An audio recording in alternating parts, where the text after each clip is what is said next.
What's going on, guys? Kulprit here, and today we're going to take a look at map 3 that DICE has made available to us in the CTE environment, and that is Hangar 21.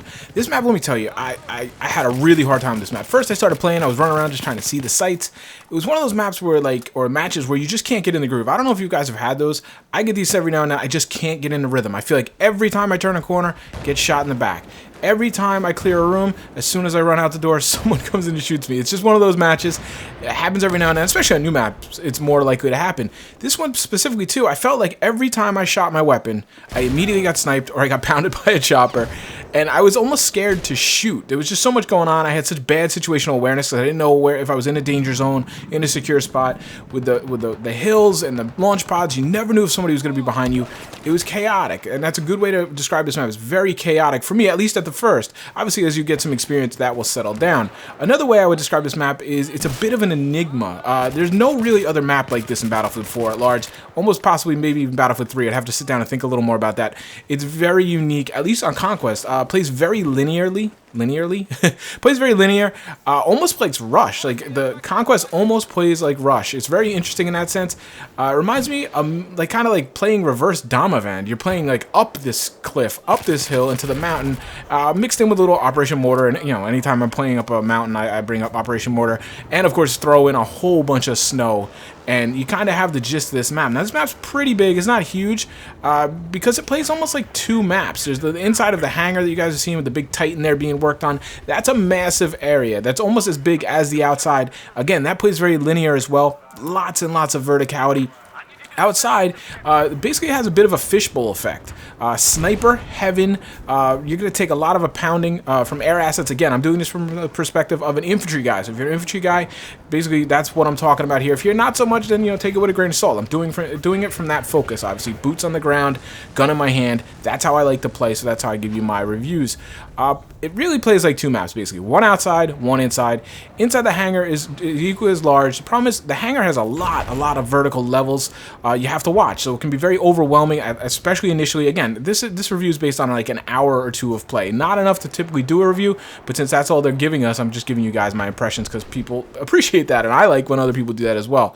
With experience, obviously, that will get better. There's not that much cover in the hangar either. You look in, it looks kind of busy. It's got this big Titan. It's got all these, you know, scaffoldings and gangways and things and catwalks, but there's not much cover. So if you're going up a catwalk, which you have to do, you might have to go up 4 or 5 levels of catwalk and scaffolding, or you might have to take this really long ladder. You are completely exposed. So if the guys are holding the top of the Titan, they're gonna have a very big advantage. But even then, there's not much cover for them on there. There's cover here or there, but not a lot. Especially if you take into consideration some of the infantry modes that are certainly going to be in this hangar.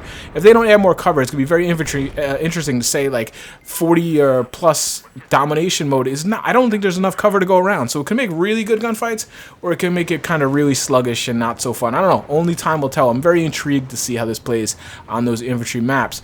The team starting at the top of the hill, at least in Conquest, has a natural large advantage. You know, they have the high ground. They're fighting down. It's much easier to fight down the hill, I found. It's much easier actually to hold A and B. I believe those are the flags in the hangar. There's 2 flags in the hangar up on the Titan deck. Those are much easier to hold because there's literally almost like one way in. You can kind of defend the mouth of the hangar. Now, there's multiple levels there, but that's easy because otherwise outside, it's totally scrambled, totally chaotic, and that's because of these launch pods that launch people back and forth from both sides of the map. Just outside of the hangar, actually, there's like a launch pad like just at the mouth of the hangar, and then there's one all the way back at the back flag, almost the gimme flag, that will launch you up the hill. Those 2 launch pads kind of stir the drink, so to speak. They add a lot of randomness, and they also add a lot of merry-go-round. So that's why I'm saying if you hold the A and B flags in the hangar, you can kind of fight off that randomness a little bit because their gimme aren't A and B. The way the team spawns, it's up at an angle. So they almost don't have a gimme. It's very interesting how they've done that. So if you can hold A and B, you can kind of bunker up in there and fight everybody off. That'll be your base. That'll be your 2 flags, and then you can it's almost easiest to hold A and B flags, and then the F flag, which is the furthest flag. You can hold A and B, take that pod really easily, and get the F. You can get the any flag, you know, equally as easy with the pods. It's just easier to go all the way down, and now you're gonna hold A and B and F, and that's your 3 flag cap, and then you can kind of scramble around. It's kind of interesting in that sense. That's why I see this as a kind of an enigma. It doesn't play like any other map. Between, you know, the launch pads, obviously the big huge indoor area with the hangar, and then of course how they did to spawn off to the left without much of a gimme.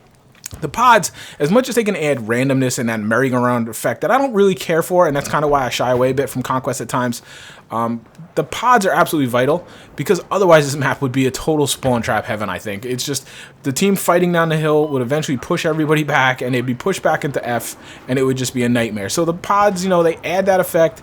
It's unique kind of to this map, so I'm okay with that. I don't really know if I would want to see these kind of distributed on other maps, but it's very interesting, and I'm kind of interested to see over time how this map starts to play out as people learn the best strats and the best meta of this map. It's going to be pretty interesting. I'm very, very interested to see how Rush plays on this map. It should be interesting. Conquest already plays like Rush, very linear. I don't know if there's going to be extra parts to this map or something. It's going to be interesting. Definitely looking forward to checking that out.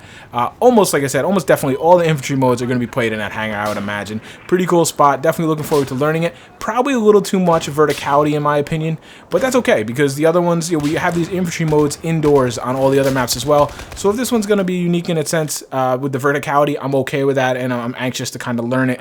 I think it's going to be a little bit of a camp fest, if that will, because again, your approaches to the top of that Titan and things are wide open. It's going to be very hard to make that. Maybe smoke is going to be a big asset here. It's going to depend obviously on the objective placement. This map overall is pretty hard for me to tell. I had a really bad round, like I told you. I apologize, the gameplay is not that great. More of a sightseeing gameplay for you guys to check everything out. But I am very intrigued by this map. It has enough intrigue for me to be my favorite potentially down the road, but it's so linear and it's dominated outside by snipers and air that it could potentially be my least favorite. And I honestly could tell you that I could see myself hating this map. Outside, you literally have to just bend over and take the sniper bullet. You have no help against the jets and the choppers. It's kind of infuriating at times in that sense, especially when you're fighting up the hill, you're trying to hug a rock because you don't want to get shot by a sniper or a helicopter, and then some guy just leaps off the hill from an objective above you and just shoots you in the back. Hoping time will tell, kind of sort that out, slow that down. I can make better approaches. I'm hoping that way. And if it is, it could be a definitely interesting map.